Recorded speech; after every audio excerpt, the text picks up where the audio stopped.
రాహుల్ గాంధీ కుటుంబం ఎప్పుడూ రాజకీయంగా కులాన్ని వాడుకోలేదు.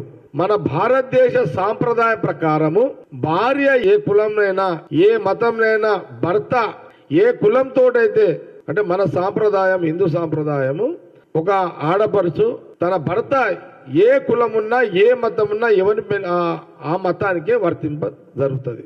అందుకే మన సాంప్రదాయాలు హిందూ సాంప్రదాయాల ప్రకారము రాజీవ్ గాంధీ గారిని మ్యారేజ్ చేసుకుంది. వారి మీద కూడా ఒక ప్రశ్న లేవనెత్తారు బండి సంజయ్ గారు. నిన్న మీడియాలో వచ్చింది, అన్ని ఎలక్ట్రానిక్ మీడియా, ఈరోజు ప్రింట్ మీడియాలో వచ్చింది. సోనియా గాంధీ గారు ఆమె క్రిస్టియను ఏ మతం అని వారు అడిగారు. నేను వారికి ఏం చెప్తున్నంటే, మీరు చాలా మీరు బాగా హిందూ ధర్మము హిందూ మతం మీదనే కదా బండి సంజయ్ గారు భారతీయ జనతా పార్టీ జీవిస్తున్నది. మీరు ఎన్నో కథలు చెప్తారు కదా హిందూ ధర్మం మీద. ఈ ధర్మం మీకు తెలియదా? తెలియకపోవడం ఏంటి? సోనియా గాంధీ గారు రాజీవ్ గాంధీ గారిని వివాహం చేసుకున్న తర్వాత సోనియా గాంధీగా మారారు.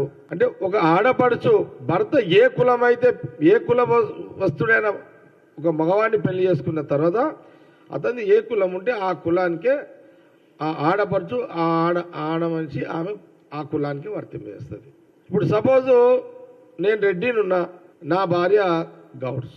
ఇప్పుడు నన్ను పెళ్లి చేసుకున్న తర్వాత ఇప్పుడు నా భార్యను బయట ఏమంటారు? నిర్మల రెడ్డి అని అంటున్నారు. ఇదే కదా మన హిందూ సాంప్రదాయము హిందూ ధర్మంలో ఉన్న.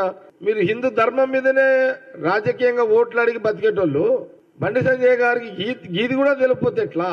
ఏదో మాట్లాడాలి కదా, ఏదో ఒక బట్టగాల్చి పడేయాలి కదా అని మాట్లాడడం భావ్యం కాదు అని బండి సంజయ్ గారికి నేను మీడియా ద్వారా తెలియజేస్తున్నాను.